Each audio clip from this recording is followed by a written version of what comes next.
Hello guys, welcome back to our channel AK nursing vibes. आज का ये video बहुत ही स्पेशल होने वाला है क्योंकि अपन इस वीडियो में कवर करेंगे pharmacology in one shot video रहेगा जिसमें फार्मा पूरी कवर हो जाएगी। मतलब एग्जाम पॉइंट ऑफ व्यू से जो भी इंपॉर्टेंट ड्रग्स है सिस्टम वाइज वो आपके सारे कवर हो जाएंगे इस वीडियो में।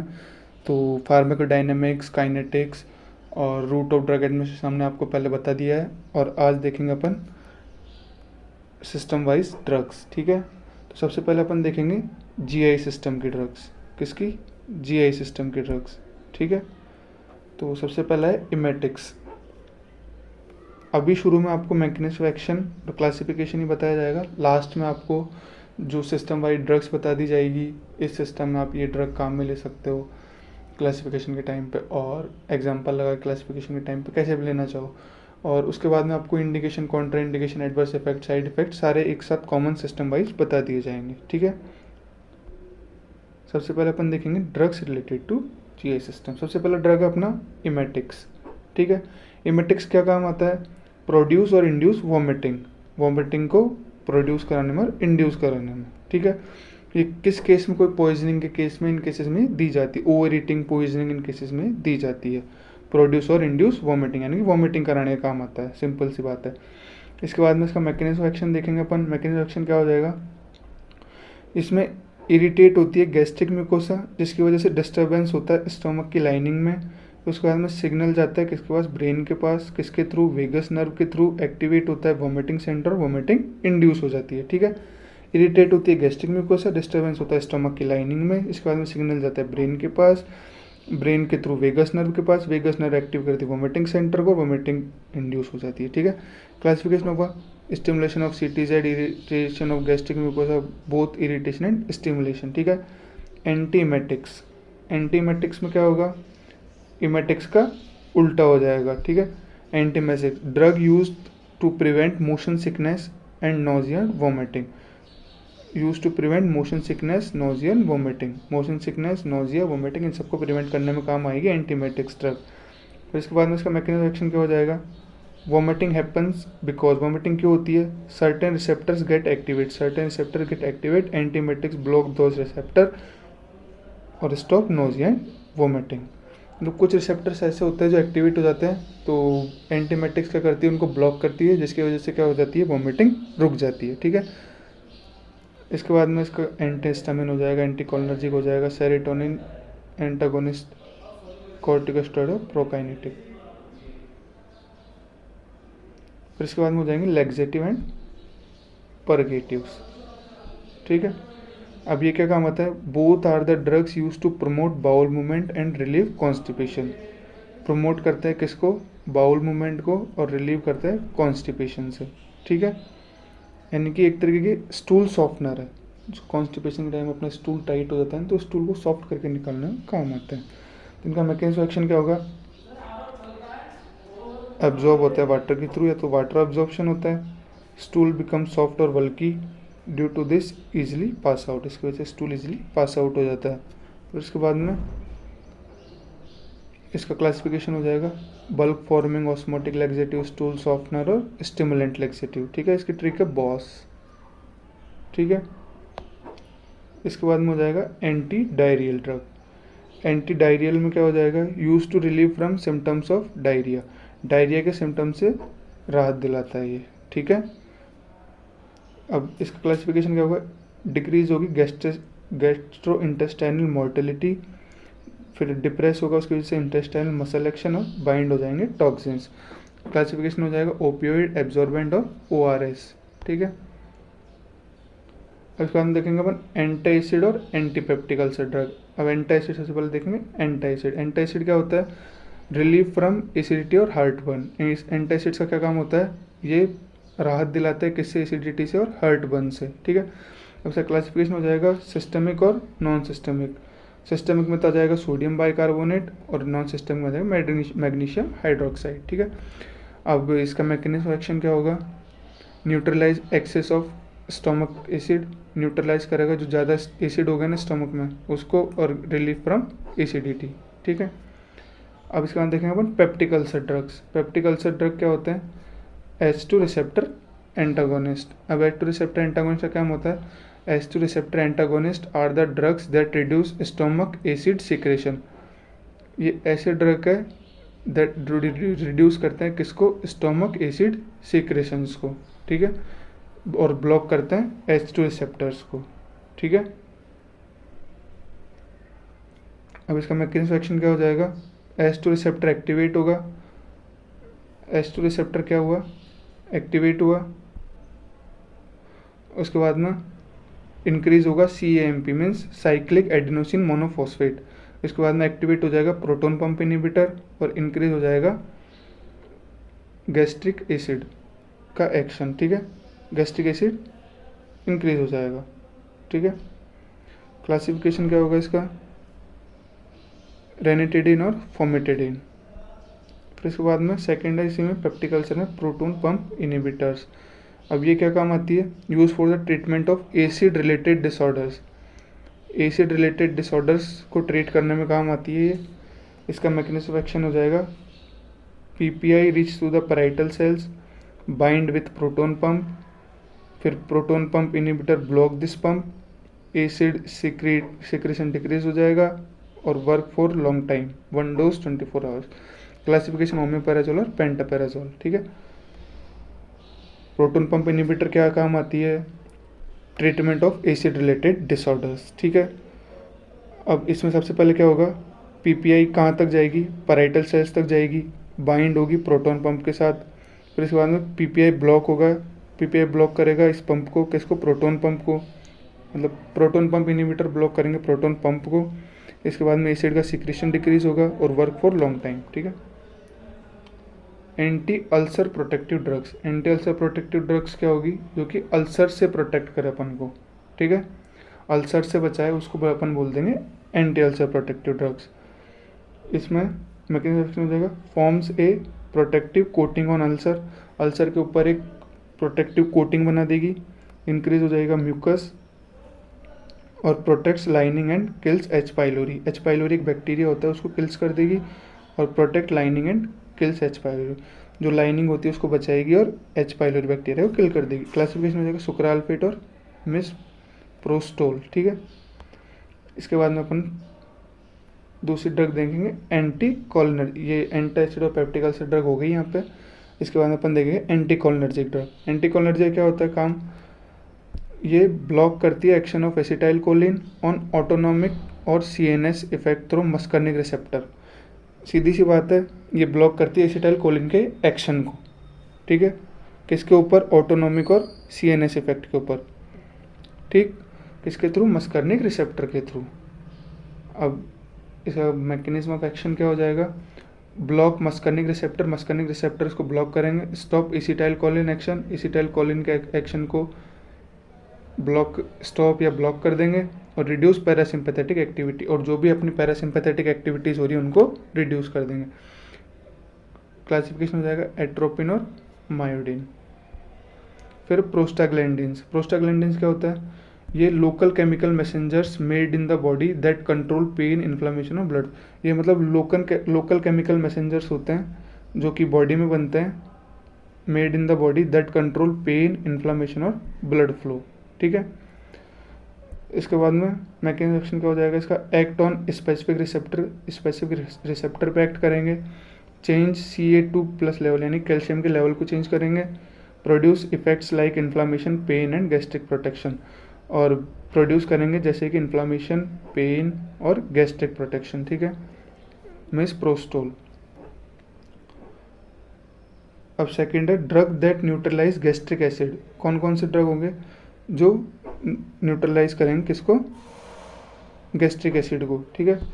सबसे पहले सिस्टमिक एंटासिड और non systemic antacid. Systemic antacid तो क्या हो जाएगा, get absorb into the blood stream, जो सिस्टमिक एंटासिड होंगे वो अब्जॉर्ब हो जाएंगे ब्लड स्ट्रीम में आफ्टर टेकिंग देम, उनको लेने के बाद में। और नॉन सिस्टमिक क्या होगा, not get absorb in the blood, act only inside the stomach by neutralise them.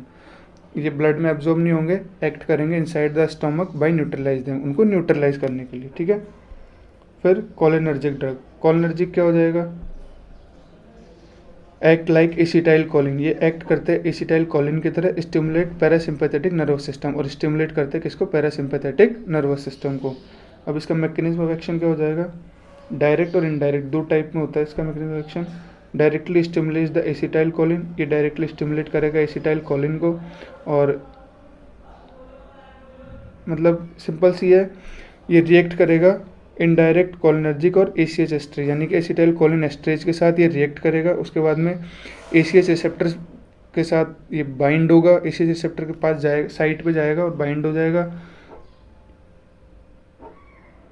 और एसिटाइल कोलिन के एक्शन को कम कर देगा, जिसकी वजह से ये लॉन्ग पीरियड तक काम करेगा। ठीक है, सबसे पहले ये बाइंड हुआ किसके साथ, रिएक्ट हुआ इनडायरेक्ट कोलिनर्जिक और ACH एस्ट्रेज के साथ ये रिएक्ट होंगे।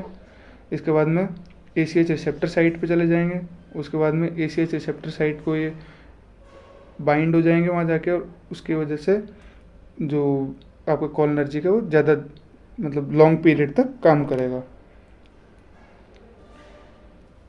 ये इसका क्लासिफिकेशन है, डायरेक्ट एक्टिंग और इनडायरेक्ट एक्टिंग। डायरेक्ट मतलब directly bind to cholinergic receptor, ठीक है, और इनडायरेक्ट में क्या होगा, not act on receptor, directly inhibit enzyme acetylcholine esterase, मतलब डायरेक्टली ये रिसेप्टर पर वर्क नहीं करता, एक्ट नहीं करता, सीधा ये इनहिबिट करता है किसको, एंजाइम एसिटाइल कोलिन एस्ट्रेज को।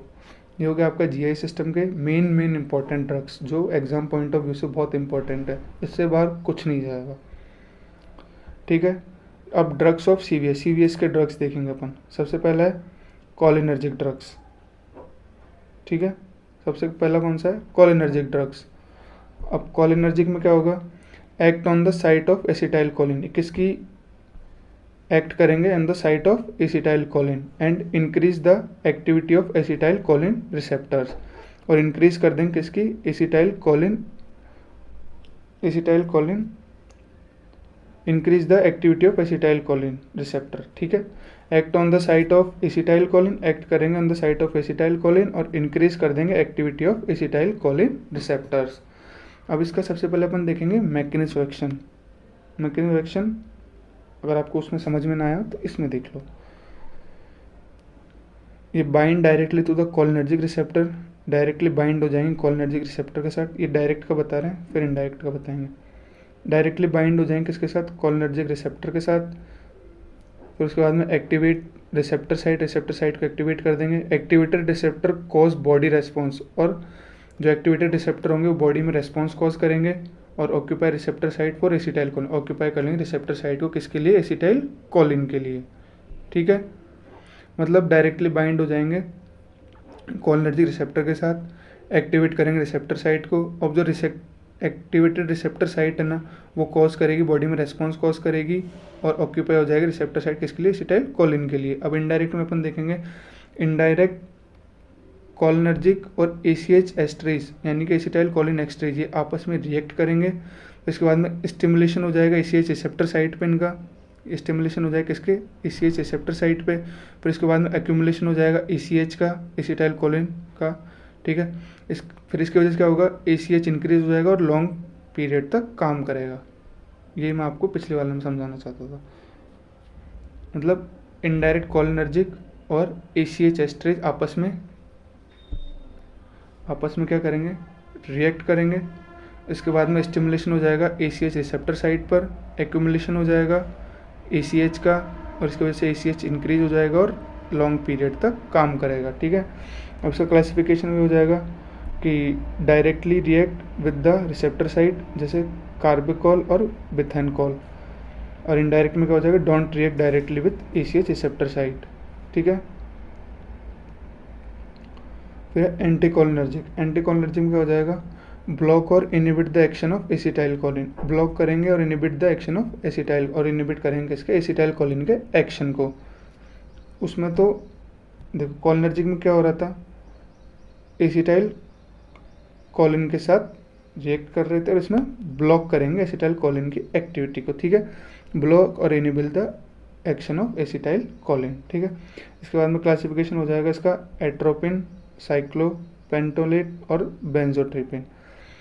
फिर इसका मैकेनिज्म एक्शन देखो, ब्लॉक एसिटाइल कोलिन, सबसे पहले ब्लॉक करेंगे एसिटाइल कोलिन को फ्रॉम कहाँ से, बाइंडिंग टू इट्स रिसेप्टर और नर्व सेल, कहाँ से, नर्व सेल्स और बाइंडिंग साइट से, ठीक है। Inhibit the action of acetyl, और इसकी वजह से क्या होगा, ब्लॉक और इनिबिट हो जाएगा एसिटाइल कोलिन का एक्शन। ब्लॉक होगा एसिटाइल कोलिन, कहाँ से ब्लॉक होगा, bindings from binding to its receptor और नर्व सेल, इसके रिसेप्टर और नर्व सेल से ब्लॉक हो जाएगा और इसकी वजह से इनिबिट हो जाएगा एसिटाइल कोलिन का एक्शन, ठीक है। एड्रेनर्जिक ड्रग्स, एड्रेनर्जिक में क्या हो जाएगा, लाइज और block the effect of sympathetic nervous system. Adrenergic में क्या होगा, लाइज और ब्लॉक करेगा एड्रेनर्जिक नर्वस सिस्टम को। लाइज का मतलब तो क्या होगा, ब्रेक डाउन,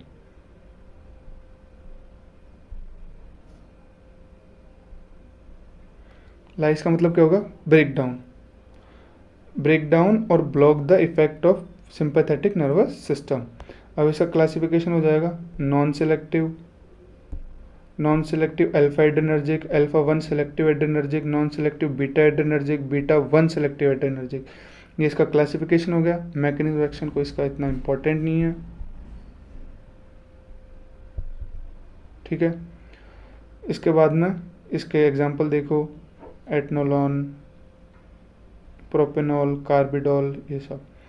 अब इसके बाद में इम्पॉर्टेंट आता है एग्जाम पॉइंट ऑफ व्यू से anti anginal drugs.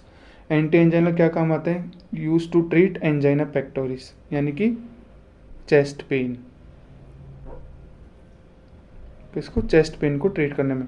It is a disease of coronary artery disease, ये किसकी डिजीज है, कोरोनरी आर्टरी डिजीज की डिजीज है, ठीक है। ये रिलीव करते हैं चेस्ट पेन से,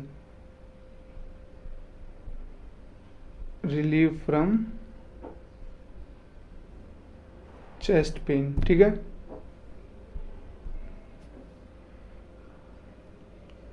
अब इसका क्लासिफिकेशन देखेंगे अपन सबसे पहले। अब क्लासिफिकेशन में सबसे पहला क्लासिफिकेशन कौन सा है इसका, नाइट्रेट, सेकंड है बीटा ब्लॉकर्स, थर्ड है कैल्शियम चैनल ब्लॉकर्स।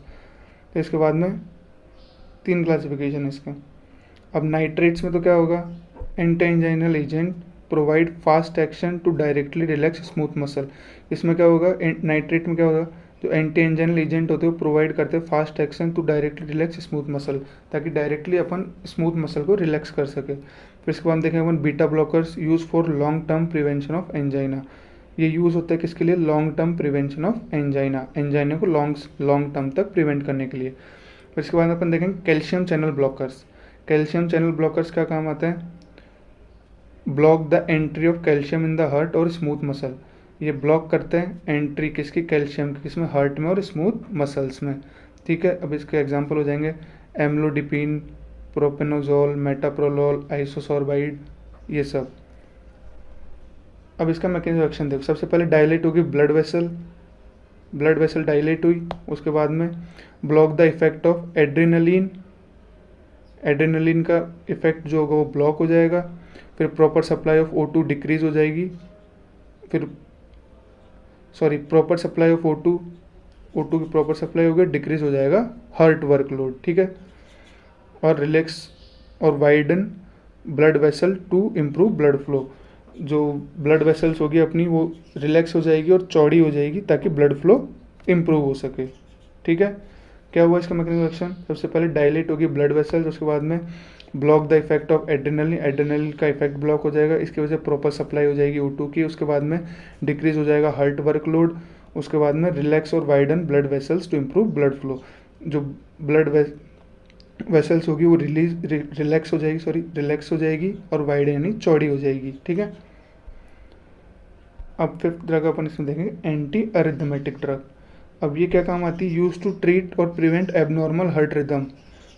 ये किस काम, जो एबनॉर्मल हार्ट रिदम्स आती है ना अपना, उनको ट्रीट और प्रिवेंट करने में, ठीक है। अब इसका मैकेनिज्म एक्शन क्या हो जाएगा, स्लो कंडक्शन होती है हार्ट रेट की, मतलब जो स्लो कंडक्शन होगी, एबनॉर्मल नहीं तेज चलेगी ना, तो सबसे पहले स्लो करेगी, slow conduction of heart rate slow हो जाएगी, उसकी वजह से डिले रिपोलराइजेशन और स्लो AV नोड, और AV नोड को भी स्लो कर देगी।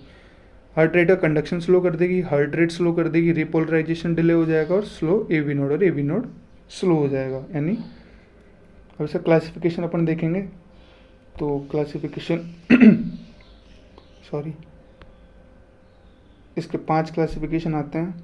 सबसे पहला है सोडियम चैनल ब्लॉकर, फिर है बीटा ब्लॉकर, फिर है पोटेशियम चैनल ब्लॉकर, फिर है कैल्शियम चैनल ब्लॉकर, फिर इसके बाद में सॉरी 4 ही क्लासिफिकेशन है, सॉरी सोडियम चैनल ब्लॉकर सबसे पहले क्या काम करेगा, block the sodium channel, sodium के चैनल्स को ब्लॉक कर देगा। बीटा ब्लॉकर ये स्लो करते हैं हार्ट रेट और लो बीपी को कम करते हैं। फिर पोटेशियम चैनल ब्लॉकर क्या करेगा, ब्लॉक पोटेशियम चैनल्स, स्लो जो इलेक्ट्रिक इम्पल्स जाती है उसको स्लो कर देगा, पोटेशियम चैनल्स को ब्लॉक कर देगा और स्लो कर देगा इलेक्ट्रिकल इम्पल्स को। कैल्शियम चैनल ब्लॉकर वही ब्लॉक करेंगे कैल्शियम चैनल्स को इन हार्ट मसल, ठीक है। वेरामिपिल, एडिनोलोल, मेटाप्रोलोल ये सब इसका एग्जाम्पल हो जाएंगे। फिर anti hypertensive drug, most important, ठीक है। एंटी हाइपरटेंसिव ड्रग क्या होता है, use to treat high BP by lowering BP, high BP को ट्रीट करने में काम आते हैं बाय लोअरिंग बीपी को कम कर, मतलब हाई बीपी को लो करते हैं, ठीक है। हाई ब्लड प्रेशर को लो ब्लड प्रेशर में कन्वर्ट करते हैं, उसको क्या वो कौन से ड्रग होते हैं, एंटी हाइपरटेंसिव ड्रग्स, बीपी को हाई टू लो करते हैं, ठीक है। अब इसका मैकेनिज्म ऑफ एक्शन क्या हो जाएगा, डिक्रीज करते हैं ब्लड वॉल्यूम को, फिर इसकी वजह से वाइडन होगी ब्लड वेसल्स, डिक्रीज हो जाएगा हार्ट रेट और कार्डियक आउटपुट और रिड्यूस हो जाएगा सिंपैथेटिक एक्टिविटी, ठीक है। सबसे पहले क्या होगा, डिक्रीज हो जाएगी ब्लड वॉल्यूम, ब्लड की वॉल्यूम डिक्रीज होगी, फिर वाइडन होगी ब्लड वेसल्स, फिर डिक्रीज हो जाएगा हार्ट रेट और कार्डियक आउटपुट और रिड्यूस हो जाएगा सिंपैथेटिक एक्टिविटी, ठीक है। अब इसका क्लासिफिकेशन अपन देखेंगे। Diuretics, calcium channel blocker, ACE, angiotensin converting enzyme, angiotensin second receptor antagonist, और एक हो जाएगा centrally acting adrenergic blocking agents, ठीक है। सबसे पहले डायूरेटिक्स क्या काम आती है, help to excrete sodium and water, sodium और वाटर को एक्सक्रीट करेंगे डायूरेटिक्स, ठीक है। Help to excrete sodium and water, ठीक है। Calcium channel blockers block the entry of calcium in heart muscle और decrease force of myocardial contraction, block करेंगे entry of calcium into the heart muscle और decrease करेंगे force of myocardial contraction. फिर angiotensin converting enzyme ACE क्या काम आता है, treat mild to moderate hypertension, mild जो बीपी माइल्ड स्टेज में होती है उसको मॉडरेट में लाता है बाय लो बीपी, यानी कि लो बीपी में, ठीक है। एंजियोटेंसिन सेकंड रिसेप्टर एंटागोनिस्ट ये क्या होता है, help in decrease BP, BP को कम करने में काम आता है by competing with angiotensin second से compete करके, ठीक है। Centrally acting adrenergic blocking agents ये क्या काम आते हैं, decrease cardiac output and low BP, ये डिक्रीज करता है कार्डियक आउटपुट को और बीपी को लो करता है, ठीक है। सबसे पहले diuretics help to excrete sodium and water, calcium channel blockers calcium channels entry को ब्लॉक कर देंगे कैल्शियम के एंट्री को हार्ट मसल्स में, जिसकी वजह से मायोकार्डियल फोर्स डिक्रीज हो जाएगा, ठीक है। एसी क्या काम आते हैं, mild to moderate hypertension. Angiotensin second क्या काम आते हैं, ये एंजियोटेंसिन सेकंड से compete करके बीपी को डिक्रीज करते हैं। Centrally acting adrenergic blocking agents का काम आते हैं, डिक्रीज करते हैं कार्डियक आउटपुट को एंड बीपी को लो करते हैं। मैकेनिज्म ऑफ एक्शन दोबारा देख लो, डिक्रीज करते हैं ब्लड वॉल्यूम को, इसकी वजह से ब्लड वेसल्स वाइड हो जाएगी, डिक्रीज हो जाएगी हार्ट रेट और कार्डियक आउटपुट और रिड्यूस हो जाएगा सिंपैथेटिक एक्टिविटी, ठीक है। ये हो गया आपका एंटी हाइपरटेंसिव ड्रग्स। तो इसके बाद में हो जाएगा वेसोडाइलेटर्स। वेसोडाइलेटर्स में क्या होगा, dilate blood vessels by relax smooth muscle, ये डायलेट करेंगे ब्लड वेसल्स को by relax smooth muscle, due to this decrease in BP और increase in blood flow to tissue. सब मतलब वेसोडाइलेटर्स का काम मेनली काम क्या होता है, डायलेट करते हैं वेसल्स को, ठीक है, ब्लड वेसल्स को। Dilate blood vessels by relax smooth muscle, smooth muscles को रिलैक्स करके ब्लड वेसल्स को डायलेट करते हैं, ड्यू टू दिस बीपी कम हो जाएगी, ब्लड फ्लो इंक्रीज हो जाएगा टिश्यूज़ में, ठीक है। क्लासिफिकेशन में क्या क्या होगा इसका, आर्टीरियल डायलेटर और वेनोडाइलेटर। आर्टीरियल डायलेटर में क्या होगा, आर्टरीज को डायलेट करेगी, और वेनोडाइलेटर जो वेन्स को डायलेट करेगी। ठीक है, मैकेनिज्म ऑफ एक्शन क्या हो जाएगा इसका, relax smooth muscle of blood vessel, ये रिलैक्स करेंगे smooth muscles of blood vessel, blood vessel की स्मूथ मसल्स को रिलैक्स करेंगे, जिसके वजह से क्या होगा, जो वेसल्स है वो वाइड हो जाएगी यानी चौड़ी हो जाएगी, इसकी वजह से बीपी डिक्रीज हो जाएगा, इसकी वजह से हार्ट का वर्कलोड कम हो जाएगा। रिलैक्स होगी स्मूथ मसल्स, ठीक है, वेसल्स चौड़ी हो जाएगी, बीपी कम हो जाएगा, हार्ट का वर्कलोड कम हो जाएगा। फिर इसके बाद में अपन देखेंगे coagulants and anti coagulants, 5 number के हिसाब से बहुत इंपॉर्टेंट। कोगुलेंट और एंटी कोगुलेंट, यानी कि कोगुलेंट देखेंगे सबसे पहले। कोगुलेंट में क्या होगा, that promote blood clotting stopping blood loss, यानी कि ब्लड क्लॉटिंग कराने में जो काम आता है उसको कोगुलेंट्स बोलते हैं, स्टॉपिंग ब्लड लॉस। ठीक है, इसका क्लासिफिकेशन अपन देखेंगे एड्रेनलिन, थ्रोम्बिन और फिब्रिन। ठीक है, एड्रेनलिन में क्या होगा, solution use in tooth sockets and as nasal package for epistaxis. Epistaxis का मतलब यहाँ पे नक्सीर। ये सॉल्यूशन होता है जो किस काम, टूथ सॉकेट्स में और नेजल पैकेज में दिया जाता है जब एपिस्टेक्सिस की कंडीशन होती है पेशेंट के अंदर। ठीक है, इसके बाद में thrombin, powder is used over bleeding surface, ये एक पाउडर टाइप होता है जो कि कहाँ पे लगाया जाता है, ब्लीडिंग सरफेस की, जहाँ से ब्लीडिंग आ रही है। Fibrin, obtain from human plasma and use for covering और पैकिंग ब्लीडिंग सरफेस, ये ह्यूमन प्लाज्मा से लिया जाता है और क्या काम आता है, यूज फॉर कवरिंग और पैकिंग ब्लीडिंग सरफेस को कवर और पैक करने के लिए। ठीक है, अब इसका मैकेनिज्म ऑफ एक्शन क्या हो जाएगा, इंक्रीज करेंगे क्लोटिंग फैक्टर्स को, प्रोथ्रोम्बिन को कन्वर्ट करेंगे थ्रोम्बिन में, इसकी वजह से इंक्रीज होगी फिब्रिन फॉर्मेशन और प्रोवाइड होगा एजेंट टू फॉर्म क्लॉट, और एजेंट प्रोवाइड करेंगे क्लॉट फॉर्म करने के लिए। ठीक है, कोगुलेंट्स हो गया। अब anticoagulants, reduce coagulability of blood और increase time in blood clot, मतलब ब्लड रोक यानी क्लॉटिंग फैक्टर्स नहीं बन पाते इसमें, जिससे कि जो ब्लड लॉस हो ही जाता है। ठीक है, ये रिड्यूस कर देंगे कोएगुलेबिलिटी ऑफ ब्लड की कोएगुलेबिलिटी को रिड्यूस कर देंगे और increase time in blood clot, और जो ब्लड क्लॉट बनेगा ना उसके टाइम इंक्रीज कर देंगे। ठीक है, क्लॉटिंग फैक्टर्स नहीं बन पाएंगे कुल मिलाकर। और इसका क्लासिफिकेशन क्या होगा, हिपेरिन और वारफरिन। हिपेरिन तो क्या काम आती है, prevent abnormal clotting of blood, abnormal clotting को प्रिवेंट करते हैं। और वारफरिन क्या काम आती है, डायरेक्ट थ्रोम्बिन इनिबिटर्स, ये थ्रोम्बिन इनिबिटर्स होते हैं। ठीक है, अब हिपेरिन के 2 टाइप्स होते हैं, फ्रैक्शनेटेड और अनफ्रैक्शनेटेड, इस ज़्यादा डिटेल में पढ़ने की जरूरत नहीं, क्लासिफिकेशन याद रख लो बस, हिपेरिन और वारफरिन। हिपेरिन दोनों के दोनों मतलब प्रिवेंट करते हैं एबनॉर्मल क्लॉटिंग, हिपेरिन और वारफरिन दोनों क्या काम करते हैं, प्रिवेंट करते हैं एबनॉर्मल क्लॉटिंग ऑफ ब्लड। ठीक है, प्रिवेंट करते हैं किसको, एबनॉर्मल क्लॉटिंग ऑफ ब्लड। अब इसका मैकेनिज्म ऑफ एक्शन क्या हो जाएगा, इनिबिट थ्रोम्बिन फॉर्मेशन, ये ब्लॉक करेगा थ्रोम्बिन के फॉर्मेशन को, इनिबिट बोल दो या फिर ब्लॉक बोल दो, थ्रोम्बिन का फॉर्मेशन नहीं होने देगा। इनिबिट विटामिन के क्लॉटिंग फैक्टर्स, और इनिबिट यानी कि ब्लॉक करेगा किसको, विटामिन के क्लॉटिंग फैक्टर्स को। इनिबिटर फैक्टर एक्स ए को इनिबिट करेगा और प्रिवेंट फिब्रिन फॉर्मेशन, इसकी वजह से फिब्रिन का फॉर्मेशन नहीं हो जाएगा, यानी कि क्लॉटिंग का फॉर्मेशन नहीं हो पाएगा। ठीक है, इसके बाद में अपन देखेंगे anti platelet drug. Anti platelet drug भी इंपॉर्टेंट है। एंटी प्लेटलेट ड्रग क्या होती है, prevent platelet from sticking to form blood clot, मतलब ये प्लेटलेट को स्टिक यानी कि चिपकने नहीं देती है ताकि ब्लड क्लॉट बन पाए। सॉरी, ये प्रिवेंट करती है प्लेटलेट को आपस में चिपकने से, यानी कि स्टिक होने से, ताकि ब्लड का क्लॉट ना बन पाए। ये प्लेटलेट्स को आपस में चिपकने नहीं ताकि ब्लड का क्लॉट बन जाए। ठीक है, ब्लड रुक जाए। एंटी प्लेटलेट ड्रग क्या काम करती है, ये जो प्लेटलेट्स होती हैं उनको आपस में चिपकने यानी कि स्टिक नहीं होने देती है ताकि ब्लड का क्लॉट फॉर्म हो जाए। ठीक है, अब इसका क्लासिफिकेशन क्या होगा, aspirin. Aspirin use to prevent and treat heart attack, stroke and chest pain, ये यूज किस काम में प्रिवेंट और ट्रीट करता है किसको, हार्ट अटैक को, स्ट्रोक को और चेस्ट पेन को। ठीक है, अब एस्पिरिन ब्लॉक करता है किसको, कॉक्स एंजाइम को, एस्पिरिन क्या काम करता है, ब्लॉक करेगा कॉक्स एंजाइम को, इसकी वजह से डिक्रीज होगा प्रोस्टाग्लैंडिन, और उसकी वजह से क्या हो जाएगा, रिड्यूस हो जाएगा पेन, फीवर, इन्फ्लामेशन, और प्रिवेंट प्लेटलेट एग्रीगेशन, यानी कि प्लेटलेट का एग्रीगेशन है स्टिकिंग नहीं हो पाएगा, ठीक है।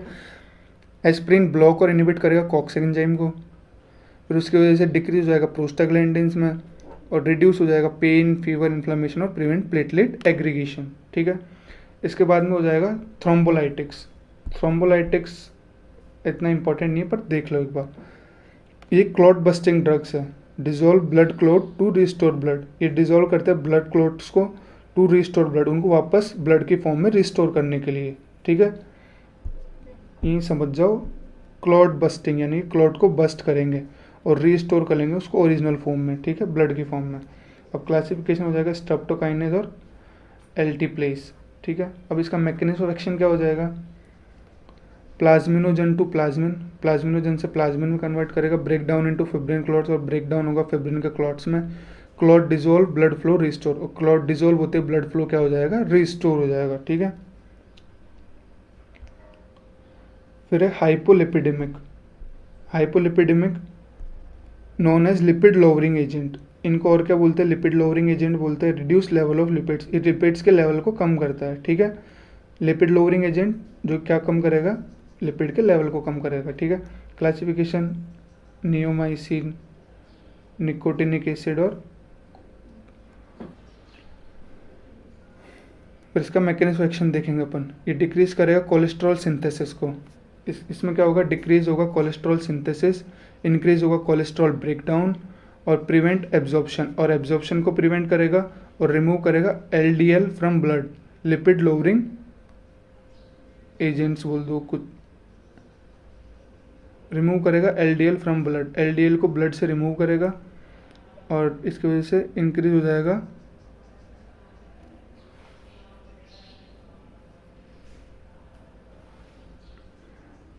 सिंपली इसका मतलब ये है, डिक्रीज होगा कोलेस्ट्रॉल का सिंथेसिस, इंक्रीज होगा कोलेस्ट्रॉल का ब्रेकडाउन, और इसकी वजह से प्रिवेंट हो जाएगा एब्जॉर्प्शन, और रिमूव करेगा एलडीएल फ्रॉम ब्लड, ठीक है। ये होगी सीवीएस की ड्रग्स, इसके बाद कुछ नहीं जाएगा। अब देखेंगे अपन रेस्पिरेटरी सिस्टम्स की ड्रग। रेस्पिरेटरी सिस्टम की ड्रग सबसे पहला सबसे इम्पॉर्टेंट है anti asthmatic drug. Anti asthmatic drug, anti asthmatic मतलब क्या हो जाएगा, manage and treat asthma by reducing airway inflammation और रिलीविंग सिम्टम्स।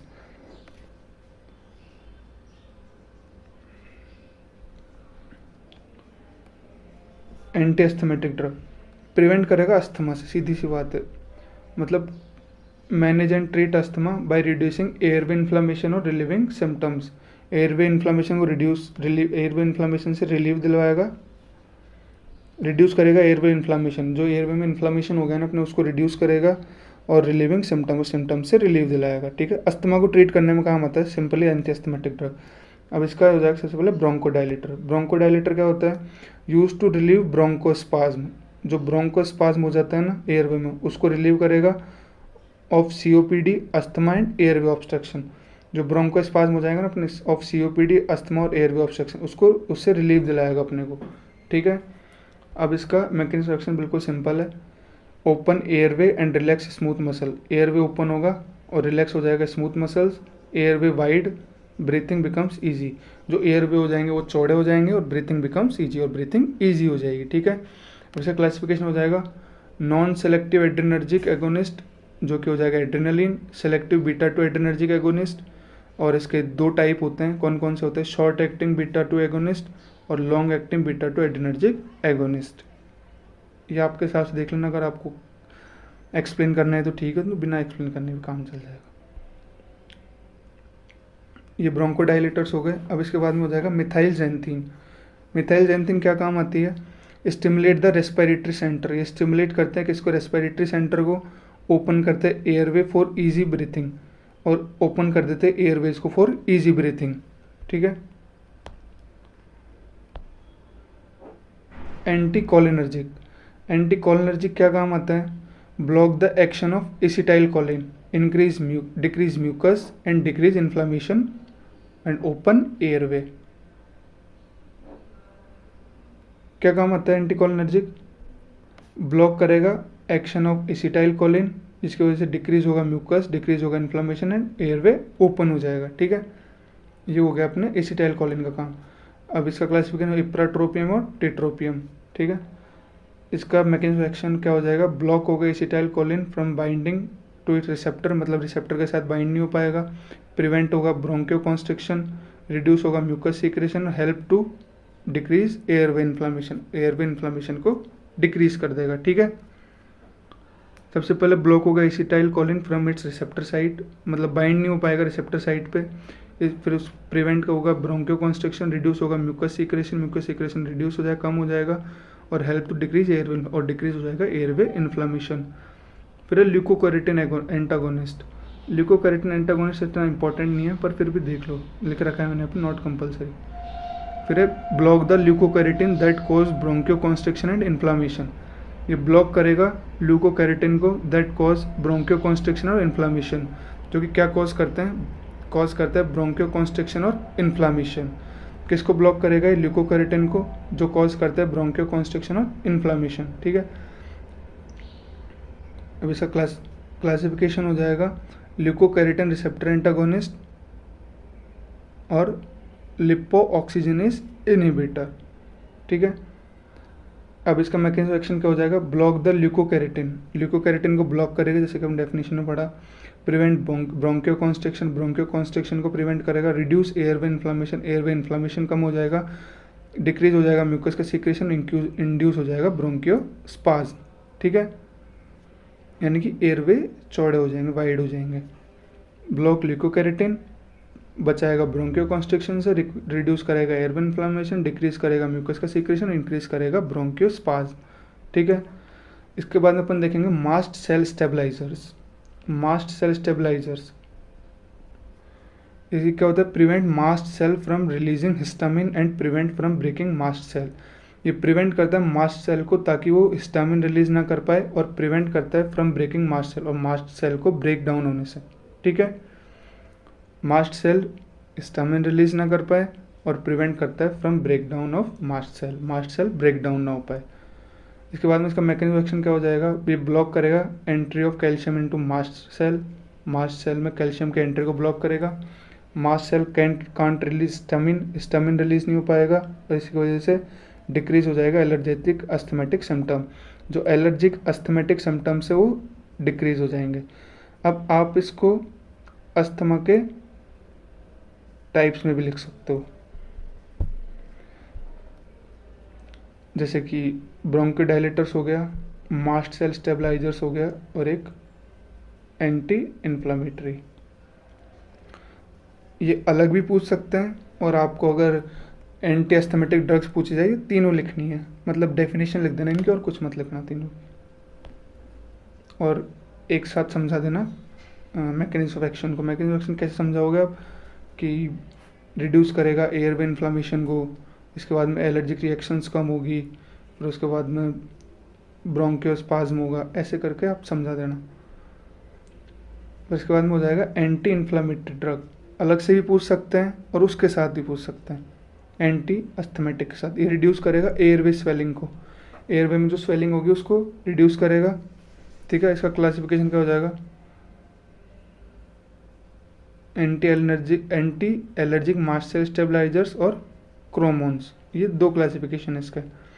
ठीक है, अब इसका मैकेनिज्म ऑफ एक्शन क्या हो जाएगा, रिड्यूस इन्फ्लामेशन इन एयरवे, जो इन्फ्लामेशन हो जाता है ना एयरवे में उसको रिड्यूस करता है, डिक्रीज करता है म्यूकस के प्रोडक्शन को, और प्रिवेंट करता है एस्थमेटिक अटैक से। ठीक है, रिड्यूस करता है इन्फ्लामेशन ऑफ एयरवे, डिक्रीज करता है म्यूकस प्रोडक्शन और प्रिवेंट एस्थमेटिक अटैक। इसके बाद में अपन देखेंगे डीकंजेस्टेंट, ये भी इंपॉर्टेंट है।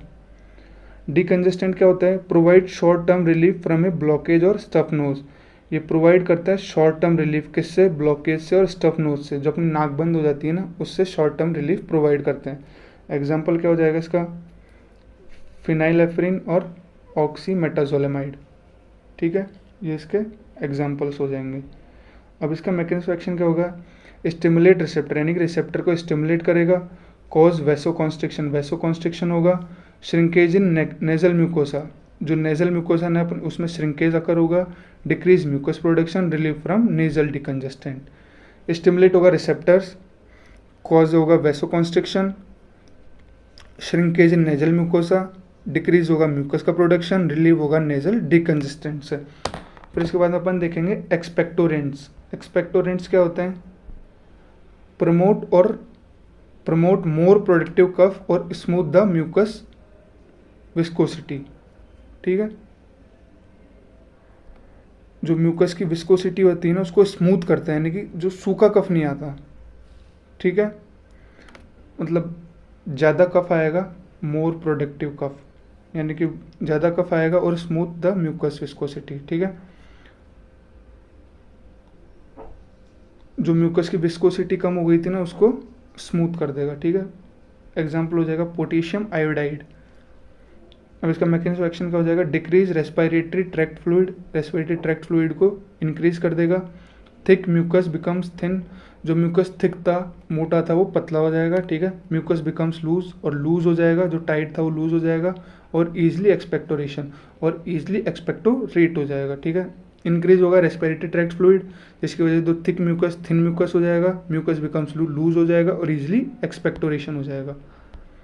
ठीक है, अब इसके बाद अपन देखेंगे एंडोक्राइन सिस्टम की ड्रग, कम्युनिकेबल ड्रग, एएनटी की drug, urinary, nervous, hormonal, pregnancy and labour और मिसलेनियस ड्रग। ठीक है, और अल्टरनेटिव मेडिसिन आयुष, आयुर्वेदा, यूनानी, कुछ होता है ये मैं भूल गया, सॉरी। अब सबसे पहले अपन देखेंगे एंडोक्राइन की ड्रग्स। एंडोक्राइन में सबसे पहला क्या है? इंसुलिन। पहले आपको बताते हैं एंडोक्राइन में कौन कौन से ड्रग पड़ेंगे। ओनली इम्पोर्टेंट कवर कर रहे हैं अपन इसमें, फार्मा का वन शॉट है ऑफ इम्पोर्टेंट क्वेश्चंस, ड्रग्स कुछ भी बोल दो। सबसे पहले अपने देखेंगे इसमें इंसुलिन, फिर देखेंगे ओरल हाइपोग्लाइसेमिक ड्रग, फिर एनाबॉलिक स्टेरॉइड्स और कॉर्टिकोस्टेरॉइड। कम्युनिकेबल में एंटी ट्यूबरकुलर थेरेपी यानी कि dots therapy, anti malarial, anti HIV, anti fungal, chemotherapy. इसमें ENT में एक एंटीहिस्टामिन सबसे इंपॉर्टेंट है, पूछेगा तो ये पूछेगा। यूरिनरी में डायूरेटिक्स और एंटी डायूरेटिक्स और रास सिस्टम। नर्वस में NSAID यानी कि नशेड़ी, नशेड़ी याद रखने के लिए बोल सकते हो आप। ओपियोइड्स, एनेस्थीसिया, हिप्नोटिक्स और सिडेटिव्स, एंटी कन्वल्जेंट्स। हार्मोनल में OPC। ठीक है, प्रेगनेंसी और लेबर में ऑक्सीटोसिन, मिसलेनियस हो जाएगा। ठीक है, सबसे पहले एंडोक्राइन का अपन देखेंगे इंसुलिन। इंसुलिन क्या काम करते हैं? ग्लूकोज को सेल के अंदर ले जाने वाला हार्मोन। इंसुलिन क्या है? ग्लूकोज को सेल के अंदर लेके जाना वाला hormone. It is a hormone made by beta cells of pancreas. It work is to decrease blood glucose level. It is a hormone, यह एक ऐसा हार्मोन है जो कि बनाया जाता है किसके द्वारा? बीटा सेल्स के द्वारा। किसके? पेनक्रियास। इंसुलिन एक ऐसा हार्मोन है जो कि बनाया जाता है किसके द्वारा? Beta cells of pancreas. इसका काम क्या होता है? Decrease blood glucose level, blood glucose level को डिक्रीज करता है। सिंपली इंसुलिन क्या काम करता है? Decrease blood glucose level. अब फिर इसका क्लासिफिकेशन क्या हो जाएगा? रैपिड मतलब 5 टाइप का होता है, rapid acting, short acting, intermediate, long acting और अल्ट्रा लॉन्ग। रैपिड एक्टिंग 10 से 30 मिनट में काम कर देगा, शॉर्ट एक्टिंग 30 से 60 मिनट लेगा, इंटरमीडिएट 12 से 18 घंटे लेगा, लॉन्ग एक्टिंग 24 घंटे तक काम करेगा, अल्ट्रा लॉन्ग 36 से 42 घंटे तक काम करेगा। कैटेगरी वाइज है। अब मैकेनिज्म एक्शन क्या हो जाएगा इसका? Insulin bind to insulin receptor. Insulin bind करेगा इंसुलिन के ही रिसेप्टर के साथ, इसकी वजह से रिसेप्टर एक्टिवेट हो जाएगा और GLUT4 गेट बाहर आ जाते हैं। जो GLUTA4 गेट होता है ना वो बाहर आ जाएंगे, यानी कि ओपन हो जाएंगे। ठीक, और ग्लूकोज सेल के अंदर चला जाता है। Glucose go inside the cell, glucose का सेल के अंदर चला जाता है और कॉज इंसुलिन, और इंसुलिन कॉज कर देता है। ठीक है, इंसुलिन बाइंड होगा इंसुलिन के रिसेप्टर के साथ, रिसेप्टर्स एक्टिवेट हो जाएंगे, GLUT4 के गेट बाहर आ जाते हैं, उसकी वजह से क्या होगा? ग्लूकोज सेल के अंदर चला जाता है और कॉज इंसुलिन। ठीक है, इसके बाद अपन देखेंगे ओरल हाइपोग्लाइसेमिक ड्रग्स। ठीक है, ओरल हाइपोग्लाइसेमिक ड्रग्स। ये माउथ के द्वारा लिए जाते हैं and use to control blood sugar level. Taken by mouth किस काम के आते हैं? Control blood sugar level, blood sugar level को कंट्रोल करने में क्या काम आते हैं? Mainly in type 2 diabetes mellitus, type 2 diabetes mellitus में काम आते हैं। ठीक है, ये कंट्रोल करते हैं ब्लड शुगर लेवल को और mainly in type 2 diabetes mellitus, किसमें? टाइप 2 डायबिटीज़ मेलाइटस में। ठीक है, अब इसे क्लासिफिकेशन क्या हो जाएगा? सल्फेरोनाइरेस, थायरोडिजोल, अल्फा ग्लूकोसिडेज, DPP4 इनिबिटर्स। ठीक है, अब इसका मैकेनिज्म ऑफ एक्शन देखेंगे अपन। मैकेनिज्म ऑफ एक्शन क्या हो जाएगा? Increase secretion of insulin, insulin के सिक्रेशन को इंक्रीज कर देगा। फिर लीवर में ग्लूकोज का प्रोडक्शन कम करती है, जो लीवर में ग्लूकोज का प्रोडक्शन हो रहा है ना उसको कम कर देती है। Make tissue sensitive for insulin, और टिश्यूज़ को सेंसिटिव बना देती है इंसुलिन के लिए। Slow down the absorption of glucose in intestine, और स्लो डाउन कर देती है absorption of glucose in the intestine, और एक्सक्रीट आउट कर देती है यूरिन के थ्रू। ठीक है, एक्सक्रीट आउट थ्रू यूरिन। ठीक है, ग्लूकोज को यूरिन के थ्रू एक्सक्रीट आउट कर देती है। भाई सबसे पहले इंक्रीज सेरोटोनिन के लेवल को इंक्रीज करते हैं, सॉरी इंसुलिन के सीक्रेशन को इंक्रीज करेंगे। फिर लीवर में ग्लूकोज का प्रोडक्शन कम करता है। इसके बाद में टिश्यू को सेंसिटिव बनाता है इंसुलिन के लिए। फिर स्लो डाउन होता है absorption of glucose in intestine, excrete out हो जाता है ग्लूकोज किसके थ्रू? यूरिन के थ्रू। ठीक है, अब इसके बाद में देखेंगे अपन एनाबॉलिक स्टेरॉइड्स। एनाबॉलिक स्टेरॉइड्स क्या होते हैं? These are the synthetic chemicals, ये एक तरीके के सिंथेटिक केमिकल्स होते हैं। Work like testosterone which increase muscle growth, protein synthesis और बॉडी स्ट्रेंथ। मतलब ये एक तरीके के सिंथेटिक केमिकल्स होते हैं जो कि टेस्टोस्टेरोन की तरह वर्क करते हैं, जो कि इंक्रीज करते हैं क्या? मसल ग्रोथ, प्रोटीन सिंथेसिस और बॉडी स्ट्रेंथ, बॉडी की स्ट्रेंथ। ठीक है, अब इसका क्लासिफिकेशन अपन देखेंगे। नेचुरल होता है और सिंथेटिक होता है। नेचुरल में तो टेस्टोस्टेरोन खुद हो जाएंगे और सिंथेटिक में स्टेनोजोलोल। ठीक है, एनाबॉलिक स्टेरॉइड्स क्या होते हैं? ये एक तरीके सिंथेटिक केमिकल्स होते हैं जो कि टेस्टोस्टेरोन की तरह वर्क करते हैं, जो कि इंक्रीज करते हैं क्या? मसल ग्रोथ और प्रोटीन सिंथेसिस बाय और बॉडी स्ट्रेंथ। ठीक है, अब इसका मैकेनिज्म ऑफ एक्शन क्या हो जाएगा? एक्टिवेट द रिसेप्टर साइट को एक्टिवेट करेंगे, इसकी वजह से प्रोटीन का सिंथेसिस इंक्रीज होगा। फिर डिक्रीज होगा मसल ब्रेकडाउन और इंक्रीज होगा RBC का प्रोडक्शन। ठीक है, एक्टिवेट करेंगे रिसेप्टर्स को जिसकी वजह से प्रोटीन का सिंथेसिस इंक्रीज हो जाएगा। फिर मसल ब्रेकडाउन डिक्रीज हो जाएगा और RBC का प्रोडक्शन इंक्रीज हो जाएगा। ठीक है, फिर इसके बाद में अपन देखेंगे कॉर्टिकोस्टेरॉइड्स। कॉर्टिकोस्टेरॉइड्स में क्या होगा? Corticosteroids hormone like medicine that are made to act like the natural steroids. ये एक हार्मोन लाइक मेडिसिन होती है, हार्मोन लाइक मेडिसिन होती है that are made to act like the natural steroids, जो कि बनाई जाती है ताकि नेचुरल स्टेरॉइड्स की तरह एक्ट कर सके। जो natural steroid hormone produce by adrenal cortex which reduce inflammation और सप्रेस इम्यून रेस्पॉन्स। इसमें आप कंफ्यूज हो जाओगे, आप सिंपल से ये देख लो, drugs made by adrenal cortex which control immunity और इन्फ्लामेशन। ये कॉर्टिकोस्टेरॉइड ऐसे ड्रग होते हैं जो कि एड्रिनल कॉर्टेक्स के थ्रू बनाए जाते हैं, एड्रिनल कॉर्टेक्स के द्वारा बनाए जाते हैं, विच कंट्रोल इम्यूनिटी और इन्फ्लामेशन, इम्यूनिटी और इन्फ्लामेशन दोनों को कंट्रोल करते हैं। ठीक है, एड्रिनल कॉर्टेक्स के थ्रू बनाए जाते हैं जो कंट्रोल करते हैं इम्यूनिटी और इन्फ्लामेशन। फिर इसका मैकेनिज्म ऑफ एक्शन क्या हो जाएगा? Drugs go into cells, drugs जो होंगे वो सेल्स में जाएंगे, ये बाइंड करेंगे ग्लूकोकॉर्टिकोइड के साथ, फिर चेंज करेंगे जीन एक्सप्रेशन। फिर इसके बाद में इन्फ्लामेशन डिक्रीज हो जाएगा और स्वेलिंग डिक्रीज हो जाएगा और पेन डिक्रीज हो जाएगा। ठीक है, जो ड्रग्स के वो किस में गए? सेल्स के अंदर गए, बाइंड करेंगे ग्लूकोकॉर्टिकोइड के साथ, चेंज करेंगे जीन एक्सप्रेशन, इन्फ्लामेशन डिक्रीज हो जाएगा, स्वेलिंग डिक्रीज हो जाएगी और पेन डिक्रीज हो जाएगा। ये क्या काम होता है? कॉर्टिकोस्टेरॉइड्स का काम होता है। कॉर्टिकोस्टेरॉइड्स क्या होते हैं? Made by adrenal cortex which control immunity और इन्फ्लामेशन। ठीक है, फिर इसके बाद में अपन देखेंगे कम्युनिकेबल ड्रग्स,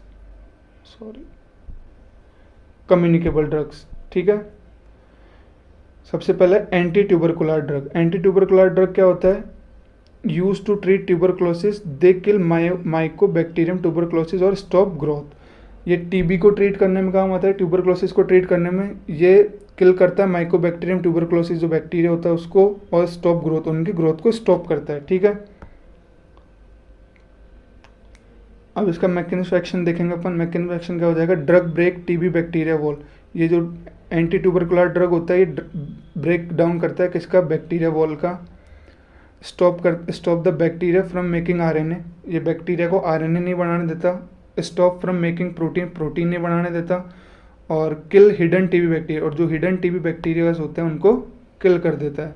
ठीक है, क्या काम करता है ये जो एंटी टीबी ड्रग है, ये क्या काम करता है, anti tubercular drug break the bacteria wall, stop करते हैं ताकि बैक्टीरिया आरएनए ना बना पाए। Stop from making protein, protein नहीं बनाने देता। और किल करता है हिडन टीबी बैक्टीरियाज को। इसका क्लासिफिकेशन कुछ ऐसे है, first line drug, second line drug और न्यूअर ड्रग्स। ठीक है, अब फर्स्ट लाइन ड्रग में तो क्या हो जाएगा, रिफेम्पिसिन, आइसोनियाजिड, पायरिनियाजिड और इथाम्ब्यूटॉल। ठीक है, सेकेंड लाइन ड्रग कब काम आती है, फेलियर ऑफ फर्स्ट लाइन, जब फर्स्ट लाइन फेल हो जाए तब सेकेंड लाइन ड्रग दी जाती है। ये इसमें क्या क्या हो जाएंगे, अमिकासिन, कैनामाइसिन, लिवोफेक्सिन और ऑक्सोफ्लेक्सिन। अब न्यूअर ड्रग क्या हो जाएगी, एजिथ्रोमाइसिन और क्लेरिथ्रोमाइसिन। ठीक है, फर्स्ट लाइन ड्रग क्या होती है, मोस्ट इंपॉर्टेंट है, सबसे इंपॉर्टेंट है फर्स्ट लाइन ड्रग। और जब ये फेल हो जाए तो सेकेंड लाइन दी जाती है और फिर न्यूअर ड्रग्स दिए जाते हैं। ठीक है, RIP आप इसको ऐसे याद कर सकते हैं। और फर्स्ट लाइन ड्रग आपको याद करनी पड़ेगी, सेकेंड लाइन भी याद करनी पड़ेगी और न्यूअर ड्रग्स भी याद करने पड़ेंगे, ये इंपॉर्टेंट है। और एग्जाम पॉइंट ऑफ व्यू से एंटी ट्यूबरकुलर ड्रग बहुत इंपॉर्टेंट है।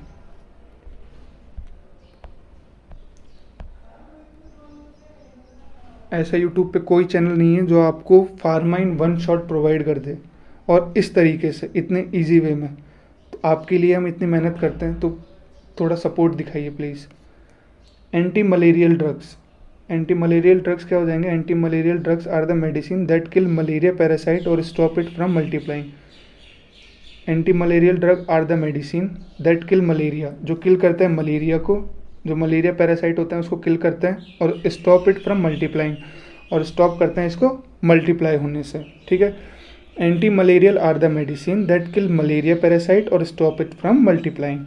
ठीक है, फिर इसका मैकेनिज्म एक्शन क्या हो जाएगा, इनहिबिट द हीम पॉलीमरेज, ये ब्लॉक करता है हीम पॉलीमरेज एंजाइम को, and rupture the parasitic membrane, और रप्चर कर देता है किसको, पैरासाइटिक मेम्ब्रेन को। ठीक है, इसका क्लासिफिकेशन हो जाएगा 4 अमाइनोक्विनॉल यानी कि क्लोरोक्विनेन, 8 अमाइनोक्विनॉल बार्बिक्विनोल, स्क्विट्रोप्रेन, चिनकोना एल्कलॉइड। ये 4 क्लासिफिकेशन हो जाएंगे इसके, इनके नाम ही याद कर लेना आप बस। फिर इसके बाद में हो जाएगा एंटीवायरल ड्रग्स। एंटीवायरल में क्या होगा, used in the treatment of viral infection, जो वायरल इन्फेक्शन को ट्रीट करने में काम आए वो एंटीवायरल ड्रग्स हो जाएंगे। फिर इसका क्लासिफिकेशन क्या हो जाएगा, anti retroviral, anti herpes, anti influenza. ठीक है, एग्जाम्पल इसका क्या हो जाएगा, रेनिटिडीन और एमिटिडीन। ठीक है, अब इसका मैकेनिज्म एक्शन क्या हो जाएगा, stop virus from entering, virus को एंटर नहीं होने देता। स्टॉप वायरल रेप्लिकेशन नहीं होने देता। स्टॉप वायरल प्रोटीन सिंथेसिस, और stop virus release from infected cells. ठीक है, सबसे पहला मैकेनिज्म एक्शन क्या होगा इसका, stop virus from entering, virus को एंटर नहीं होने देता, फिर वायरल रेप्लिकेशन नहीं होने देता, फिर वायरल प्रोटीन सिंथेसिस नहीं होने देता, और स्टॉप करता है virus from release from infected cells, और इन्फेक्टेड सेल्स से वायरस को रिलीज नहीं होने देता। ठीक है, ये एंटीवायरल हो जाएंगे। एंटी फंगल, एंटी फंगल में क्या होगा, used in the treatment of superficially और डीप सिस्टमेटिक फंगल इन्फेक्शन, जो स्किन पे फंगल इन्फेक्शन होता है, जो सुपरफिशियली और डीप दोनों को ट्रीट करने में एंटी फंगल, जो फंगल इन्फेक्शन होता है उसको ट्रीट करने में एंटी फंगल काम आते हैं। ठीक है, चाहे वो सुपरफिशियली हो चाहे वो डीप हो। ठीक है, किल और stop the growth of fungi, ये क्या करता है, किल करता है और स्टॉप करता है ग्रोथ ऑफ फंगाई, फंगाई को किल करता है और उसकी ग्रोथ नहीं होने देता। ठीक है, फिर इसका क्लासिफिकेशन क्या हो जाएगा, एमोर्फोटेरिसिन, इसमें क्या हो जाएगा, obtain from Streptomyces nodosus, it is antibiotics containing many double bonds, ये obtain from Streptomyces nodules, it is ये एंटीबायोटिक है जो कि बहुत सारे डबल बॉन्ड लेके चलती है। ठीक है, फिर इसके बाद में इसका मैकेनिज्म एक्शन क्या हो जाएगा, ergosterol in fungal membrane, fungal membrane में जाएंगे, एर्गोस्टेड होंगे यानी जाएंगे from pores in cell membrane, और फॉर्म करेंगे क्या, सॉरी मैंने फ्रॉम बोल दिया, form pores in fungal, pores बनाएंगे किसमें, सेल मेम्ब्रेन में, सेलुलर कंटेंट लीक होगा और फंजिसिडल एक्शन होगा, यानी कि फंगल इन्फेक्शन हो रिड्यूस होगा। ठीक है। कीमोथेरेपी एंड इट्स क्लासिफिकेशन, ये भी इम्पॉर्टेंट है। अब कीमोथेरेपी में क्या होगा, the use of chemical drugs to kill और stop the growth of cancer cells, मतलब एक तरीके केमिकल ड्रग्स है टू किल और stop the growth of cancer cells, kill और स्टॉप करते हैं किसकी ग्रोथ को, कैंसर सेल्स की ग्रोथ को। ठीक है। ऐसे क्लासिफिकेशन क्या हो जाएगा, एल्कलाइन एजेंट हो जाएंगे, anti metabolites, anti tumour, mitotic inhibitor, hormonal agent, immunotherapy, targeted therapy. ठीक है। ये आप क्लासिफिकेशन में इसका नाम लिख देना। अब मैकेनिज्म एक्शन क्या होगा इसका, ये डैमेज करेगा DNA of cancer cell, cancer cells के डीएनए को डैमेज करेगा, स्टॉप डीएनए और आरएनए फॉर्मेशन, फिर इसको डीएनए और आरएनए का फॉर्मेशन नहीं होने देगा, ब्लॉक करेगा माइटोसिस और टारगेट फास्ट ग्रोइंग सेल्स, और जो टारगेट करेगा किसको, फास्ट ग्रोइंग सेल्स को, जो सेल्स फास्ट ग्रो हो रहे हैं ना उनको टारगेट करेगा। सबसे पहले डैमेज करेगा DNA of cancer cell, cancer cells के डीएनए को डैमेज करेगा, फिर डीएनए और आरएनए दोनों का फॉर्मेशन नहीं होने देगा, ब्लॉक करेगा माइटोसिस को यानी ग्रोथ को, और टारगेट करेगा फास्ट ग्रोइंग सेल्स को। ये हो जाएगा मैकेनिज्म एक्शन ऑफ कीमोथेरेपी। फिर इसके बाद में हो जाएगा पेनिसिलिन। पेनिसिलिन क्या है, antibiotic obtain from fungus Penicillium, ये एक तरीके की एंटीबायोटिक है जो कि ऑब्टेन होते हैं किसके, फंगस पेनिसिलियम से। Kill bacteria by damaging their cell wall, और ये किल करती है बैक्टीरिया को by damaging their cell wall, उनकी सेल वॉल को डैमेज करके। ठीक है। अब इसका मैकेनिज्म एक्शन क्या हो जाएगा, block the enzyme that build cell wall, block करेगी एंजाइम को जो कि सेल वॉल बना रहा है, without wall bacteria weak, with जो वॉल है ना उसको बिना वीक करे, और water enter they burst and die, और वाटर एंटर होगा दे बस्ट और डाई, और मर जाएंगे बैक्टीरिया जो होंगे। ठीक है। क्लासिफिकेशन होगा इसका नेचुरल, पेनिसिलेस पेनिसिलिन और अमाइनो पेनिसिलिन। ठीक है। अब इसका हम देखेंगे ईएनटी यानी कि antihistamines. ENT ear nose throat, इसमें सबसे इंपॉर्टेंट है एंटीहिस्टामिन, और यही हम आपको बताएंगे। Block the action of histamine, histamine के एक्शन को ब्लॉक करता है। ठीक है। Block the action of histamine use to treat allergy symptoms like sneezing, swelling and rashes, ये ब्लॉक करता है एक्शन ऑफ हिस्टामिन, और use to treat allergy symptom, allergy symptoms को ट्रीट करने में काम आता है, जैसे कि स्नीजिंग, स्वेलिंग और रैशेज। ठीक है। इसके बाद में इसका मैकेनिज्म एक्शन क्या होगा, block H1 receptor, H1 receptor को ब्लॉक करेगा, prevent histamine from attaching receptor, और हिस्टामिन को प्रिवेंट करेगा ताकि ये अटैच ना हो पाए रिसेप्टर पे। ठीक है। और एलर्जी सिम्टम्स रिड्यूस, एलर्जी के जो सिम्टम्स होंगे वो रिड्यूस हो जाएंगे। अब इसका क्लासिफिकेशन क्या हो जाएगा, फर्स्ट जनरेशन और सेकेंड जनरेशन। फर्स्ट जनरेशन में क्या होगा, cross the brain and cause drowsiness, जो ब्रेन होगा उसको क्रॉस कर जाएंगे और ड्राउजीनेस कॉज करेंगे। ये लिटिल ड्राउजीनेस कॉज करेंगे, सॉरी। ठीक है। एंटीहिस्टामिन क्या मतलब, एलर्जिक रिएक्शंस को कम करते हैं, सीधी सी बात ये। फिर आ जाएंगे यूरिनरी सिस्टम ड्रग्स। अब यूरिनरी सिस्टम में डायूरेटिक्स, एंटी डायूरेटिक्स और रास सिस्टम। डायूरेटिक्स में क्या होगा, drug that increase urine output by kidney help to remove extra water, ऐसे ड्रग जो इंक्रीज करेंगे यूरिन आउटपुट, ऐसे ड्रग जो इंक्रीज करेंगे क्या, urine output by kidney, kidney के through, help to remove extra water, जो एक्स्ट्रा वाटर है उसको रिमूव करने में हेल्प करते हैं। ठीक है। फ्रॉम बॉडी, कहाँ से, बॉडी से। ठीक है। अब हो जाएगा इसका क्लासिफिकेशन। क्लासिफिकेशन क्या हो जाएगा, ऑस्मोटिक हो जाएगा, थायजाइड हो जाएगा, पोटेशियम स्पेयरिंग ड्रग हो जाएंगे, लूप डायूरेटिक्स हो जाएंगे, कार्बोनिक एनहाइड्रेस हो जाएगा। अब ऑस्मोटिक क्या काम करते हैं, ये बहुत इंपॉर्टेंट ड्रग है, ये ध्यान रख लेना। ऑस्मोटिक क्या काम करता है, increase urine output by pulling water into renal tubules, increase करता है यूरिन आउटपुट को by pulling into renal tubules में पुल करके। ठीक है। इसके बाद में इंक्रीज करेगा second thiazide, increase urine output with Na और Cl and water excretion, increase करेगा यूरिन आउटपुट किसके साथ, Na के, Cl के और वाटर एक्सक्रीशन के साथ। फिर इसके बाद में पोटेशियम स्पेयरिंग क्या करेगा, prevent excessive loss of potassium, excessive loss जो हो रहा है पोटेशियम का उसको प्रिवेंट करेगा। फिर इसके बाद में लूप डायूरेटिक्स क्या काम आएंगे, इंक्रीज करेंगे यूरिन आउटपुट को। फिर इसके बाद में कार्बनिक एनहाइड्रेज क्या काम आएंगे, block the enzyme carbonic anhydrase in the kidney, carbonic anhydrase जो एंजाइम है उसको ब्लॉक कर देंगे किडनी के अंदर, ठीक है। फिर इसके बाद में इसका मैकेनिज्म एक्शन देखेंगे अपन। ये एक्ट करेंगे नेफ्रॉन के ऊपर, ब्लॉक करेंगे sodium reabsorption, water follow sodium, sodium को फॉलो करेगा, increase sodium and water excretion और इंक्रीज यूरिन आउटपुट, ठीक है।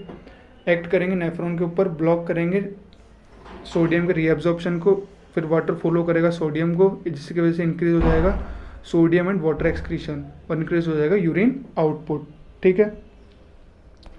इसके बाद में एंटी डायूरेटिक्स क्या काम आते हैं, reduce urine output and urine volume, urine output और यूरिन की वॉल्यूम को रिड्यूस करते हैं। यूज्ड इन डायबिटीज इंसिपिडस, किस में काम आता है, डायबिटीज इंसिपिडस में, ठीक है। अब इसका मैकेनिज्म ऑफ एक्शन क्या हो जाएगा, ADH attach to the receptor in kidney,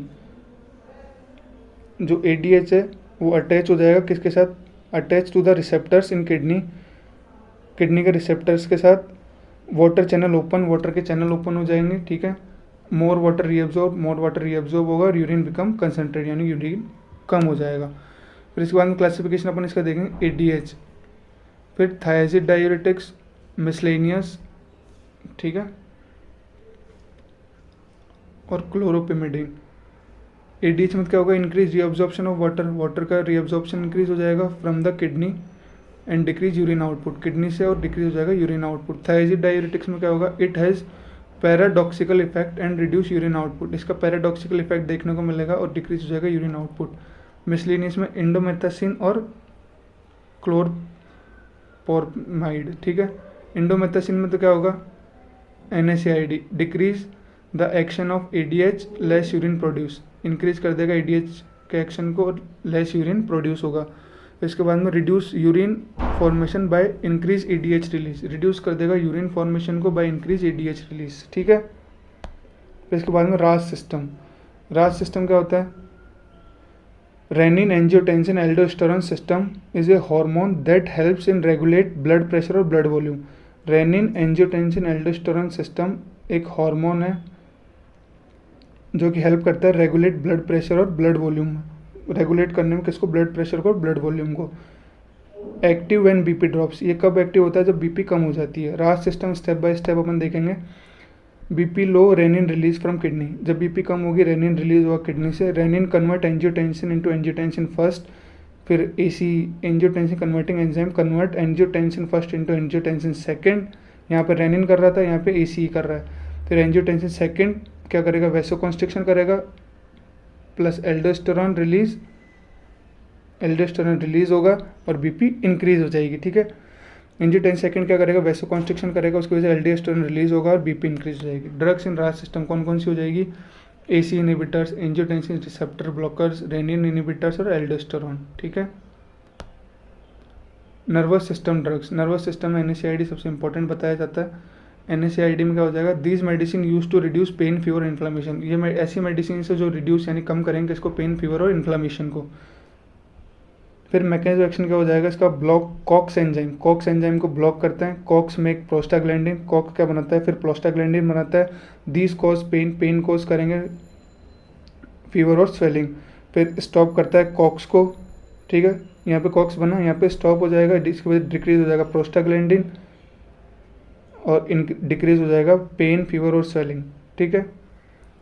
ये काम होता है किसका, NSAID का। फिर इसके बाद में इसका क्लासिफिकेशन हो जाएगा नॉन सेलेक्टिव, COX-2 सेलेक्टिव और salicylates. Non selective beta block COX-1 and COX-2 both. Non selective क्या करते हैं, COX-1 और COX-2 दोनों को ब्लॉक करते हैं, इसमें इब्रोफेन, डाइक्लोफेनिक और नेफ्रोक्सिन। COX-2 सेफ फॉर स्टमक के लिए सेफ है। Salicylates aspirin, headache, body pain, arthritis और फीवर, ठीक है। ये सब अपन आगे देखेंगे, अभी नहीं देखेंगे। इसके बाद में अपन देखेंगे ओपियोइड्स क्या काम आते हैं, drug that relieve pain bye acting on opioid receptor, ये पेन से रिलीफ दिलाते हैं bye acting on opioid receptors के ऊपर एक्ट करके इन द ब्रेन में, ठीक है। फिर इसका मैकेनिज्म ऑफ एक्शन क्या हो जाएगा, ओपियोइड रिलीव और रिड्यूस पेन, रिलीव करता है और रिड्यूस करता है पेन से by blocking pain signals in the nervous system, block करते हैं पेन सिग्नल्स को किसमें, नर्वस सिस्टम में। तो इसका क्लासिफिकेशन अपन देखेंगे, स्ट्रॉन्ग, मॉडरेट, वीक और mixed. Strong for severe pain, for moderate pain moderate, weak pain for mild, weak for mild pain, mixed, stimulate some receptor और ब्लॉक अदर्स। ओपियोइड्स अपना पूरा हो गया। ओपियोइड्स के बाद में एनेस्थीसिया। एनेस्थीसिया में क्या होगा, temporary loss of sensation, sorry, anaesthesia में क्या होता है, temporary loss of sensation and awareness induced by drugs. इसमें टेम्परेरी लॉस होगा किसका, सेंसेशन का, किसका होगा, सेंसेशन का और अवेयरनेस का, इंड्यूस्ड बाय ड्रग्स। अब लॉस ऑफ पेन होगा, सेंसेशन होगा और कॉन्शियसनेस होगा, ठीक है। अब इसका मैकेनिज्म ऑफ एक्शन क्या होगा, block nerve signals to the brain and prevent sensation of consciousness, ठीक है, प्रिवेंट सेंसेशन और कॉन्शियसनेस, ब्लॉक करते हैं नर्व सिग्नल्स को to the brain and prevent sensation and consciousness, ठीक है। इसके बाद में क्लासिफिकेशन 4 टाइप से होता है, जनरल, लोकल, रीजनल और सिडेशन। जनरल में क्या होगा, लॉस ऑफ कॉन्शियसनेस। लोकल में क्या होगा, nerves to specific part of body. Regional में ब्लॉक नर्व सप्लाई। और सिडेशन में क्या होगा, relaxation, mild pain relieve, relax करती है और पेन, माइल्ड पेन से रिलीफ दिलाती है, ठीक है। ये सिडेशन हो गया। फिर इसके बाद में अपन देखेंगे हिप्नोटिक्स एंड सिडेटिव्स। हिप्नोटिक्स क्या होता है, इसके बाद अपन देखेंगे हिप्नोटिक्स। हिप्नोटिक्स क्या, सॉरी, हिप्नोटिक्स और सिडेटिव। सबसे पहले अपन देखेंगे सिडेटिव। सिडेटिव क्या होता है, काम करता है नर्वस सिस्टम को, reduce the anxiety and produce sense of relaxation, ठीक है। हिप्नोटिक्स क्या काम करता है, induce sleep and help in treating insomnia. Sleep को इंड्यूस करता है और हेल्प करता है इन ट्रीटिंग इंसोम्निया, ठीक है। फिर है मैकेनिज्म ऑफ एक्शन क्या होगा इसका, स्लो डाउन करेगा ब्रेन की एक्टिविटी को, बाइंड करेगा गाबा ए के साथ, इंक्रीज करेगा chloride in ion flux into neurons और न्यूरॉन्स बिकम लेस एक्साइटेबल, काम हो जाएंगे, सिडेशन हो जाएगा और स्लीप यानी कि पेशेंट सो जाएगा, ठीक है। क्लासिफिकेशन किसका हो जाएगा, बारबिचुरेट, बेंजोडाइजेपिन, नॉन बेंजोडाइजेपिन और एंटीहिस्टामिन। बारबिचुरेट स्ट्रॉन्ग सिडेटिव और हिप्नोटिक इफेक्ट शो करता है, help in sleep induction benzodiazepine, non benzodiazepine induce sleep only, antihistamine block H1 receptor mild sedation, ठीक है। फिर इसके एग्जांपल हो जाएंगे फिनोबार्बिटोल, क्लोडाइजेपाम, डाइजेपाम, जोपिक्लोन। और एक इसका क्लासिफिकेशन है मेलाटोनिन। मेलाटोनिन रिसेप्टर क्या काम करता है, रेगुलेट स्लीप और वर्क साइकिल, इन दोनों को रेगुलेट करता है, ठीक है। फिर इसके बाद में अपन देखेंगे एंटी कन्वल्जेंट्स। एंटी कन्वल्जेंट्स क्या होते हैं, प्रिवेंट और कंट्रोल सीजर्स, जो प्रिवेंट और कंट्रोल करते हैं किसको, सीजर्स को। इसका मैकेनिज्म ऑफ एक्शन क्या होगा, ब्लॉक करेगा सोडियम के चैनल्स को, एनहांस करेगा गाबा को, इंक्रीज करेगा गाबा इफेक्ट, ब्लॉक करता है सोडियम और कैल्शियम के चैनल्स को, रिड्यूस करता है ग्लूटामेट को, रिड्यूस न्यूरोट्रांसमीटर रिलीज, और रिड्यूस करता है किसको, न्यूरोट्रांसमीटर रिलीज को। क्लासिफिकेशन क्या होता है इसका, सोडियम चैनल ब्लॉकर, गाबा एनहेंसर, कैल्शियम चैनल ब्लॉकर और ग्लूटामेट इनहिबिटर, ठीक है। इसके बाद में हार्मोनल ड्रग्स। हार्मोनल में पहला है OCP, oral contraceptive pills, drugs taken orally to prevent pregnancy by regulating female hormones. ये क्या काम आता है, ड्रग्स टेकन ओरली लिया जाता है टू प्रिवेंट प्रेगनेंसी को रोकने के लिए, बाय रेगुलेटिंग फीमेल हार्मोन, किसको रेगुलेट करके, फीमेल हार्मोन्स को रेगुलेट करके। मैकेनिज्म ऑफ एक्शन क्या हो जाएगा इसका, सप्रेस ओव्यूलेशन को सप्रेस करेगा, थिक सर्वाइकल म्यूकस जो होगा उसको थिक करेगा, अल्टर यूटेराइन लाइनिंग, अल्टर करेगा यूटेराइन लाइनिंग को, यानी कि यूटेराइन लाइन में डिस्टर्बेंस अकर करेगा, और अल्टर ट्यूबुल मोटिलिटी, और ट्यूबुल की मोटिलिटी को अल्टर करेगा यानी कि डिस्टर्ब करेगा, ठीक है। इसका क्लासिफिकेशन हो जाएगा कंबाइन ओरल कॉन्ट्रासेप्टिव पिल्स, जैसे कि एस्ट्रोजन और प्रोजेस्ट्रॉन, और prostaglandin only pills, only progesterone, ठीक है। इसके बाद अपन देखेंगे ऑक्सीटोसिन। ऑक्सीटोसिन क्या होता है, produce by posterior pituitary gland, produce किससे द्वारा आता है, पोस्टीरियर पिट्यूटरी ग्लैंड से, और स्टिमुलेट यूटेराइन कॉन्ट्रैक्शन, स्टिमुलेट करता है किसको, यूटेराइन कॉन्ट्रैक्शन को, ठीक है। मैकेनिज्म ऑफ एक्शन क्या होगा इसका, oxytocin bind with oxytocin on uterine muscle, oxytocin bind होता है ऑक्सीटोसिन के साथ कहाँ पे, यूटेराइन मसल पे, ठीक है। इसके बाद में इंक्रीज होगा कैल्शियम का लेवल, फिर यूटेराइन कॉन्ट्रैक्शन और मिल्क इजेक्शन होगा, ये हो जाएगा ऑक्सीटोसिन का mechanism of action. Oxytocin bind होगा ऑक्सीटोसिन के साथ किस पे, यूटेराइन मसल पे, इंक्रीज होगा कैल्शियम का लेवल और यूटेराइन कॉन्ट्रैक्शन और मिल्क इजेक्शन हो जाएगा, ठीक है। इसके बाद में 2 क्लासिफिकेशन होता है, नेचुरल हार्मोन और सिंथेटिक ऑक्सीटोसिन। नेचुरल में क्या होगा, produce by posterior pituitary gland, और सिंथेटिक में इंड्यूस और एज्यूमेंट लेबर, इंड्यूस कराया जाता है ये, ठीक है। अब इसके बाद में मिसलेनियस ड्रग्स। मिसलेनियस में क्या है, emergency drug used in CPR. Emergency drugs आएगी इसमें जो सीपीआर में आती है, ठीक है, काम आती है, सीपीआर के टाइम काम आती है। सबसे पहला एपिनेफ्रिन। एपिनेफ्रिन क्या होता है, used in cardiac arrest. Cardiac arrest में काम आती है। इसका मैकेनिज्म ऑफ एक्शन क्या होगा, इंक्रीज करेगा blood pressure, improve blood flow और हेल्प्स हार्ट टू रीस्टार्ट, और हार्ट को हेल्प करेगा रीस्टार्ट होने में। फिर है एमिडोरेन। एमिडोरेन क्या, शॉक रेजिस्टेंट है ये, पल्सलेस वीटी, ठीक है। मैकेनिज्म एक्शन क्या हो जाएगा, स्लो करेगा एबनॉर्मल इलेक्ट्रिकल एक्टिविटी को और helps to restore normal rhythm, और रिस्टोर करेगा नॉर्मल रिदम को, ठीक है।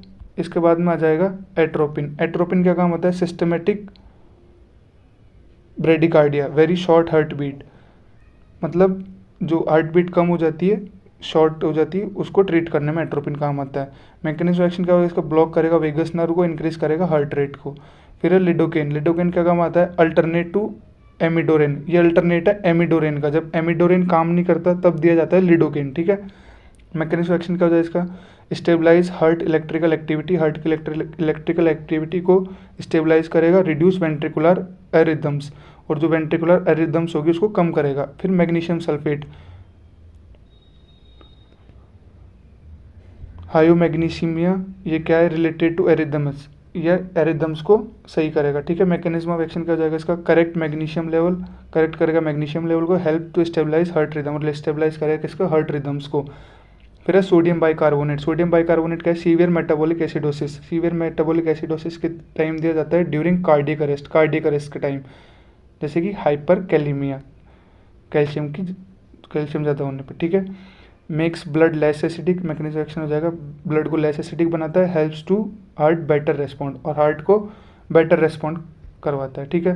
इसके बाद में हो जाएगा वेसोप्रेसिन। वेसोप्रेसिन क्या काम आता है, अल्टरनेट टू एपिनेफ्रिन। ये किसका अल्टरनेट है, एपिनेफ्रिन का अल्टरनेट है ये।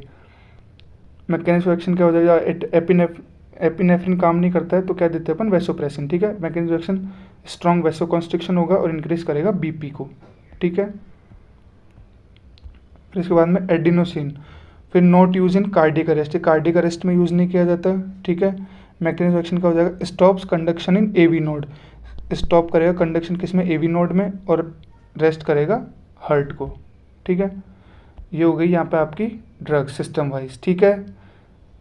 ये आपकी फार्मा की जितनी भी इंपॉर्टेंट ड्रग्स है सिस्टम वाइज ये सारी हो चुकी है। हमने आपको इससे पहले फार्माकोकाइनेटिक्स और फार्माकोडायनेमिक्स और routes of drug administration detail में बता दिया है। इसके बाद में सिस्टम वाइज सारी ड्रग्स आ गई है। अब इसके बाद में अपन देखेंगे सिस्टम वाइज ड्रग्स, जो आपके एग्जाम्पल अलग अलग याद नहीं हो पाते तो एक जगह एग्जाम्पल लिख के, जैसे जीआई सिस्टम के ये ड्रग्स हो गए, रेस्पिरेटरी के ये हो गए, सीवीएस के हो गए, ऐसे आप लिख सकते हो सारे एक साथ, ठीक है। एग्जाम्पल क्लासिफिकेशन के बाद में एग्जाम्पल लिख के, ठीक है। तो जीआई सिस्टम हो जाएंगे omeprazole, pantoprazole, ranitidine, famotidine, sucralfate, ondansetron, ondansetron, lactulose, ORS, pepsin, dicyclomine, ये सब जीआई सिस्टम में हो जाएंगे। रेस्पिरेटरी में salbutamol, formoterol, ipratropium, aminophylline, nedocromil, montelukast, cetirizine, codeine, rifampicin और थायोफाइलिन, ठीक है। अब सीवीएस में क्या हो जाएगी, amlodipine, frusemide, digoxin, aspirin, heparin, warfarin, dopamine, adenosine nitrate और hydrochlorothiazide. Urinary system drug, frusemide, hydrochlorothiazide, chlorothiazide, mannitol, vasopressin, glycerol, amiloride, acetazolamide, methazolamide, analgesics. Neurological system इसमें हो जाएगी phenytoin, levetiracetam, diazepam, levodopa, benztropine, lorazepam, valproate, lithium, baclofen और carbidopa. फिर integumentary में acyclovir, hydrocortisone, benzoyl peroxide, cyclosporine और calamine lotion, ये integumentary में आ जाएंगे। फिर इसके बाद में ईएनटी में नोज, थ्रोट और ईयर। नोज में क्या हो जाएगा, फिनाइल एपिनेफ्रिन, सेट्राजिन, फिर हाइड्रोजन पेरोक्साइड, सिप्रोफ्लक्सिसिन। थ्रोट में penicillin, azithromycin, amoxicillin, lidocaine, benzyl alcohol. Ear में olive oil, carbamide peroxide, ciprofloxacin, ofloxacin, amoxicillin. Eye में atropine, cyclopentolate, pilocarpine, carbachol, ciprofloxacin, ofloxacin, diclofenac, ये सब हो जाएंगे। अब आते हैं अपन system wise common indication, contraindication, side effect और एडवर्स इफेक्ट। अपन ने इससे पहले देखा जो ड्रग सिस्टम वाइज ड्रग है, ड्रग की डेफिनेशन, उसका क्लासिफिकेशन, उसका मैकेनिज्म ऑफ एक्शन। फिर उसके बाद में अपन ने देखा जो सिस्टम वाइज कॉमन ड्रग्स है जो कि आप लिख सकते हैं, इजी टू लर्न, वो देखा अपन ने। फिर इसके बाद में जीआई सिस्टम की ड्रग्स, जो जीआई सिस्टम में indication, contraindication, side effect, कोई सा भी ड्रग आ जाए आप ये indication, contraindication, side effect और एडवर्स इफेक्ट लिख सकते हो, ठीक है। अब इंडिकेशन में क्या हो जाएगा इसके में, heart burn, gastritis, peptic ulcer, abdominal cramps, constipation, bacterial infection, GERD, gastro-oesophageal reflex disorder, H pylori और नोजिया, ठीक है। कॉन्ट्रा इंडिकेशन क्या हो जाएगा, GI obstruction, GI bleeding, renal failure, heart failure, pregnancy, lactation, glaucoma, allergy, hypersensitivity. अब इसमें से कुछ पॉइंट ऐसे हैं जैसे कि heart failure, pregnancy, lactation, allergy, ये कॉन्ट्रा इंडिकेशन सब में आएंगे, ठीक है। एब्डोमिनल क्रैम्प्स हो गए, कॉन्स्टिपेशन हो गया, बैक्टीरियल इन्फेक्शन हो गया, हार्ट बर्न हो गया, ये सब में आएंगे एक इंडिकेशन, सारे सिस्टम में आएंगे, कुछ ऐसे भी है इनमें। फिर साइड इफेक्ट वही nausea, vomiting, diarrhoea, abdominal pain, bloating, headache, dizziness, fatigue और dry mouth. Adverse effect electrolyte imbalance, renal failure, heart failure, dehydration और एलर्जी, ठीक है। इसके बाद में सीवीएस सिस्टम के indications, contraindication, side effect और एडवर्स इफेक्ट। इंडिकेशन देखेंगे, hypertension, angina, heart failure, DVT, stroke, arrhythmias, heart attack, CHF. Contra indication में tachycardia, bradycardia, heart block, hypotension, shock, asthma, renal failure. Side effect में hypotension, bradycardia, headache, seizure, dyspnoea, nausea, vomiting, abdominal pain और rashes. इसके बाद में adverse effect हो जाएगा heart block, severe bradycardia, decrease BP, bronchospasm, internal bleeding, swelling और kidney damage, ठीक है। इसके बाद में अपन देखेंगे रेस्पिरेटरी सिस्टम के indication, contraindication, adverse effect और साइड इफेक्ट्स। इंडिकेशन में हो जाएगा वही asthma, COPD, allergy, dry cough, asthma attack, TB, pneumonia. Contra indication में hypertension, peptic ulcer, diabetes, glaucoma, hypersensitivity, pregnancy, lactation. Side effect dry mouth, throat irritation, hoarseness, wheezing, headache, sweating और sore throat. Adverse effect chest pain, tachycardia, anaphylaxis, hypokalaemia और insomnia. Renal system में indication हो जाएंगे oedema, heart failure, renal failure, kidney stone, oliguria, nocturia. Contraindication kidney failure, electrolyte imbalance, dehydration, pregnancy और lactation. Side effect हो जाएंगे polyuria, frequency, dry mouth, nocturia, headache, nausea, vomiting, dizziness. आपने notice करी होगी एक चीज़ कि सब में लगभग सेम चल रहे हैं, indication, contraindication, side effect, adverse effect. मतलब सिस्टम वाइज आपको थोड़ा सा मॉडिफिकेशन करना पड़ेगा, पर कुछ ऐसे हैं जो हर जिसमें आ रहे हैं, ठीक है। एडवर्स इफेक्ट में हो जाएगा cardiac arrest, shock, seizure, low BP, organ failure. Neurological system indication epilepsy, panic attack, anxiety, insomnia, mania. Contra indication में हो जाएगा अल्कोहल यूज, कोमा, प्रेगनेंसी और लैक्टेशन। देखो प्रेगनेंसी, लैक्टेशन, डिहाइड्रेशन, ये सब जगह आ रहे हैं। एडवर्स इफेक्ट में headache, irritation, restlessness, blood vision. Adverse effect suicidal thought, rash, swelling, ठीक है। Tremors, muscle rigidity, glaucoma, seizures, confusion, dry mouth, nausea, vomiting, high fever, sweating, ठीक है। तो यहीं पे आज की अपनी ये class pharmacology in one shot ख़त्म होती है। इसी के साथ आपको जो जितने भी सिस्टम वाइज ड्रग्स है वो सब बता दिए गए, मेन इंपॉर्टेंट, बिल्कुल शॉर्ट एंड स्वीट वे में। और अभी भी अगर आपको कुछ समझ में नहीं आता है या फिर आपको सारे सिस्टम के एक साथ indication, contraindication, adverse effect, side effect चाहिए तो आप कमेंट कीजिए हमें, हम आपको वो भी बना के देंगे, ठीक है। Like, share and subscribe to our channel AK nursing vibes, support us. और ये वीडियो बहुत हेल्पफुल होने वाली है आपके लिए। So guys please show some support. Thank you, have a nice day.